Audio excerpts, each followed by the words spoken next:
ربک، اب یہاں انداز کیا ہے؟ طے کر دیا ہے آپ کے رب نے، یعنی یہ تو سیٹلڈ ہے، فیصلہ شد ہے کہ پہلی بات یہ ہے اللہ تعبدوا الا ایاہ وبالوالدین احسانا، دوسرا حکم یہ ہے والدین کے ساتھ حسن سلوک کرو۔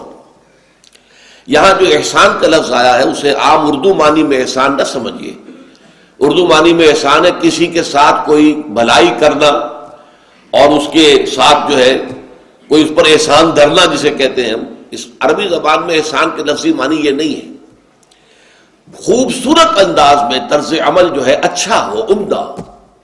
یہاں مراد ہے حسن سلوک، والدین کے ساتھ حسن سلوک۔ یہ میں آپ سے بتانا چاہتا ہوں کہ قرآن مجید میں 5 مقامات ایسے ہیں کہ جن میں اللہ کے حق کے فوراً بعد والدین کے حق کا ذکر ہے۔ اس قدر اہمیت ہے والدین کے حق کی، اس کی وجہ کیا ہے؟ پہلی بات تو یہ ہے کہ انسان پر واقعتاً سب سے بڑا احسان تو اللہ کا ہے۔ اللہ نے ہمیں پیدا کیا ورنہ ہمارا وجود ہی نہ ہوتا۔ پھر یہ کہ اللہ ہی نے ہماری ساری ضروریات کا جو ہے وہ اہتمام فرما دیا، ساری چیزیں دنیا میں پیدا کر دی جن کی ہمیں ضرورت پیش آنی تھی، یہ اس کا احسان ہے۔ لیکن ان کے بعد، اللہ کے بعد سب سے بڑا احسان والدین کا ہے۔ اللہ خالق ہے ہمارا، لیکن وجود میں آنے کا ذریعہ تو والدین بنے ہیں نا۔ رب اور پالن ہار پروردگار تو اللہ ہے، لیکن اس کی ربوبیت کا مظہر، ذریعہ، وہ تو والدین کی ربوبیت ہے۔ والدین نے پالا پوسا ہے، ماں نے اپنے پیٹ میں رکھا ہے 9 ماہ تک، اور پھر اپنی چھاتیوں سے اپنے جسم کی توانائی جو ہے وہ نچوڑ کر دودھ کی شکل میں پلائی ہے 2 سال تک۔ تو کتنا بڑا احسان ہے۔ والد نے بھاگ دوڑ کر کے اس کی اور ماں کی، دونوں کی جو معاش کی ضروریات ہیں وہ فراہم کی ہیں، اور شفقت اور محبت والدین کی ہے کہ جس کے تحت اس کا یہ سارا پروان چڑھنا ممکن ہوا ہے۔ تو حق کا معاملہ جہاں بھی آئے گا تو والدین کا حق اللہ کے حق کے فوراً بعد۔ اب دیکھیے یہ بھی ترتیب کی بات ہوتی ہے، جیسا کہ میں نے جو دوسرا سبق تھا آیا بر کا تو عرض کیا تھا کہ اگر تو اطاعت کی بات ہوگی تو اللہ کے بعد رسول، محبت کی بات ہوگی اللہ کے بعد رسول، اسی طریقے سے ارکان اسلام کی بات ہوگی تو کلمہ شہادت کے بعد فوراً نماز، لیکن وہاں نیکی کی بات ہو رہی تھی تو ایمان کے فوراً بعد وَآتَ الْمَالَ عَلَىٰ حُبِّهِ ذَوِي الْقُرْبَىٰ وَالْيَتَامَىٰ وَالْمَسَاكِينَ وَابْنَ السَّبِيلِ، یہ مقدم ہو گیا۔ تو موضوع کے اعتبار سے ترتیب و تقدیم بدل جاتی ہے۔ اطاعت کی بات ہوگی تو اطیعوا اللہ و اطیعوا الرسول، اطاعت کرو اللہ کی اور اطاعت کرو اس کے رسول کی صلی اللہ علیہ وسلم۔ محبت کی بات ہوگی تو اللہ کی محبت کے بعد رسول کی محبت، لیکن حقوق کی بات ہوگی تو اللہ کے حق کے فوراً بعد والدین کا حق۔ چنانچہ دیکھیے سب سے پہلے سورہ بقرہ میں آیا ہے وَإِذْ أَخَذْنَا مِيثَاقَ بَنِي إِسْرَائِيلَ لَا تَعْبُدُونَ إِلَّا اللَّهَ وَبِالْوَالِدَيْنِ إِحْسَانًا وَذِي الْقُرْبَىٰ وَالْيَتَامَىٰ وَالْمَسَاكِينِ وَقُولُوا لِلنَّاسِ حُسْنًا۔ یاد کرو جب کہ اللہ تعالیٰ نے بنی اسرائیل سے ایک عہد لیا تھا۔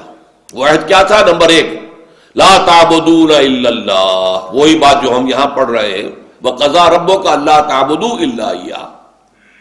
نمبر 2 وَبِالْوَالِدَيْنِ إِحْسَانًا، والدین کے ساتھ حسن سلوک، نیک سلوک۔ اس کی اصل میں آپ حکمت بھی سمجھ لیجئے۔ حکمت کیا ہے؟ حکمت یہ ہے کہ والدین کے ساتھ اگر حسن سلوک کا کسی معاشرے میں رواج ہے تو والدین بھی اپنے پورے اطمینان کے ساتھ، طمانینت قلبی کے ساتھ اپنے آپ کو اولاد میں انویسٹ کر دیں گے۔ کسی معاشرے میں اگر شکل یہ ہو جائے کہ نوجوان جو ہیں وہ اپنے بوڑھے والدین کے ساتھ حسن سلوک نہ کریں تو پھر والدین بھی بچ بچ کر چلیں گے، وہ اپنے آپ کو کلیتاً اپنی اولاد میں انویسٹ نہیں کریں گے، اپنے بڑھاپے کے لیے کچھ بچا بچا کے رکھیں گے، کیا پتہ اولاد کیا ہمارے ساتھ سلوک کرے، تو ہمیں اپنے بڑھاپے کے لیے کچھ پہلے سے انتظام کر لینا چاہیے۔ وہ جو گہری محبت ہوتی ہے کہ جس کے ساتھ والدین اپنی جوانی کی توانائیاں جو ہیں وہ کھپاتے ہیں اپنی اولاد کو پروان چڑھانے میں، اور انہیں اطمینان ہوتا ہے کہ ہم اگر بوڑھے ہوں گے تو ہماری دیکھ بھال کرنے والی ہماری یہ اولاد ہوگی، یہ ہمارے بڑھاپے کا سہارا بنیں گے، یہ ہماری ضعیفی کی لاٹھی بنیں گے۔ اور جب یہ شکل ہوتی ہے تو خاندان کا ادارہ مضبوط ہوتا ہے۔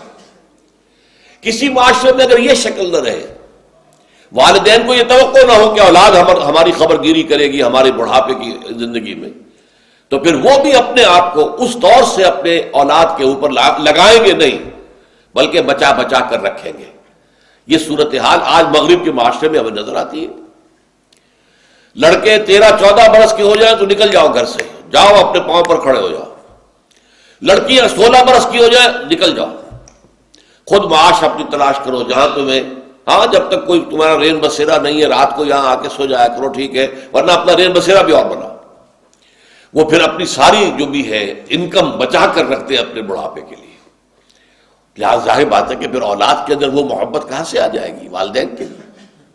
تو یہ صورتحال جو مغرب کے معاشرے میں جو معاشرہ برباد ہوا ہے، تباہ ہوا ہے، اسی لیے پھر وہ کیا کرتے ہیں کہ بوڑھے والدین کو لے جا کے اولڈ ہاؤسز کے اندر ڈپازٹ کر دیتے ہیں، اور وہ والدین ترستے رہتے ہیں، کبھی بچوں کی شکل دیکھنی نصیب نہیں ہوتی۔ آپ کو معلوم ہونا چاہیے کہ مغرب میں یہ جو کرسمس کا تہوار ہے اس کی اصل اہمیت اس اعتبار سے باقی رہ گئی ہے، کوئی مذہبی اہمیت نہیں ہے، کہ توقع ہوتی ہے بوڑھے والدین کو کہ کم سے کم اس موقع پر تو بیٹے بیٹیاں کہیں آ کر ہمیں دیکھ لیں گے، ہم سے مل جائیں گے، ہمیں ان کی شکلیں دیکھنی نصیب ہو جائے گی۔ اور اکثر و بیشتر وہ مایوسی بھی ہوتی ہے کہ کرسمس میں بھی کوئی نہیں آتا پوچھنے کے لیے۔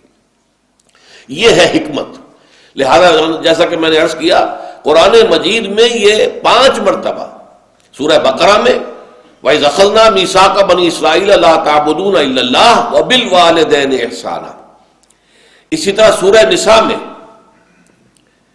وَاعْبُدُوا اللَّهَ وَلَا تُشْرِكُوا بِهِ شَيْئًا وَبِالْوَالِدَيْنِ إِحْسَانًا، اللہ کی بندگی کرو، پرستش کرو، اطاعت کرو، اور اس کے ساتھ کسی شے کو شریک نہ ٹھہراؤ، اور والدین کے ساتھ نیک سلوک کرو، اچھا سلوک کرو۔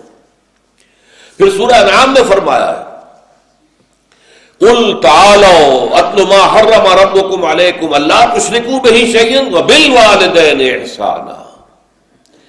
اے نبی ان سے کہہ دیجئے، اے لوگو، تم نے جو اپنی من گھڑت بنا لی ہے شریعتیں، یہ حلال یہ حرام، یہ حلال یہ حرام، بغیر اس کے کہ اللہ تعالیٰ کی کسی کتاب میں اس کی کوئی سند آئی ہو، تو ان باتوں کو چھوڑو، توہمات کو آؤ میں تمہیں بتاؤں اللہ نے تمہیں کیا احکام دیے، کن چیزوں کو حرام ٹھہرایا ہے۔ قُلْ تَعَالَوْا أَتْلُ مَا حَرَّمَ رَبُّكُمْ عَلَيْكُمْ، آؤ میں تمہیں بتاؤں تمہارے رب نے تم پر کیا کیا چیزیں حرام کی ہیں۔ اللہ تشرکوا بہ شیئا وبالوالدین احسانا، اللہ کے ساتھ کسی اور کو شریک نہ ٹھہرانا، اور والدین کے ساتھ حسن سلوک۔ تو یہ میں نے چند مثالیں آپ کو بتا دی ہیں کہ قرآن مجید میں پھر یہ بنی اسرائیل کا جو ہم پڑھ رہے ہیں ابھی، یہ 3واں رکوع ہے، اور حضرت ابن عباس رضی اللہ تعالی عنہما کا میں قول آپ کو سنا چکا ہوں کہ یہ در حقیقت احکام 10 جو تھے، 10 کمانڈمنٹس، یہ ان کا قرآنک ورشن ہے۔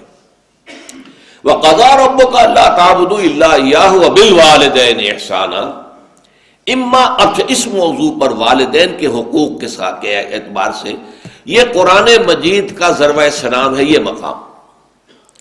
اما یبلغن عندک الکبر احدہما او کلاہما، اگر ان میں سے کوئی ایک یا دونوں تمہارے پاس بڑھاپے کی عمر کو پہنچ ہی جائیں، اما یبلغن عندک، تمہارے پاس پہنچ جائیں اگر ان میں سے احدہما، ان میں سے کوئی ایک، او کلاہما، یا دونوں۔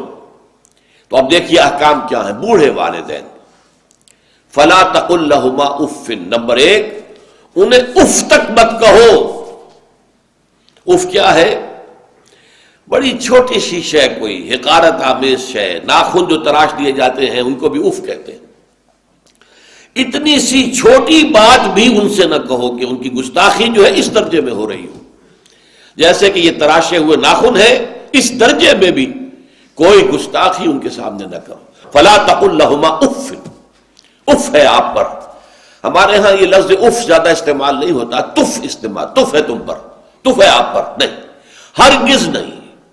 اف لکما وما تعبدون، حضرت ابراہیم علیہ السلام نے فرمایا تھا، سورہ انبیاء میں ہے موجود یہ، اف لکما۔